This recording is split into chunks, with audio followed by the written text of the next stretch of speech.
এই ফিশ বাউলটা 350 টাকা দিয়ে বাজার থেকে নিয়ে আসা হয়েছিল। এর মধ্যে 4টে মাছ ছিল। যখন এনেছিল আমি একটু বিরক্ত হয়ে গেছিলাম, কারণ এত কাজের মাঝে আবার এই একটা মাছের যত্ন নেওয়া।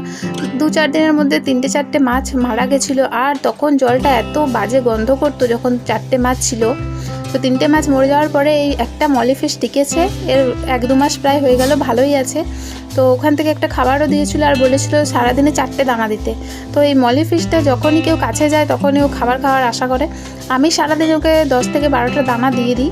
আর সপ্তাহে একদিন জল চেঞ্জ করি। কোনো গন্ধও নেই, কোনো আমি ফিল্টার বা লাইট কিছুই লাগাইনি। ও খুব ভালোই রয়েছে।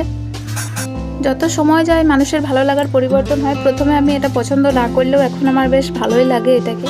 সেই রকমভাবে মাছটাও আমাদের সাথে খুব ভালোভাবে মানিয়ে নিয়েছে। ও একা আছে বলে আরেকটা মাছ আনার কথা আমি ভেবেছিলাম, তারপর দেখলাম না, একাই ভালো আছে। পরে যদি সম্ভব হয় বড় অ্যাকোরিয়াম কিনে তখন আরও মাছ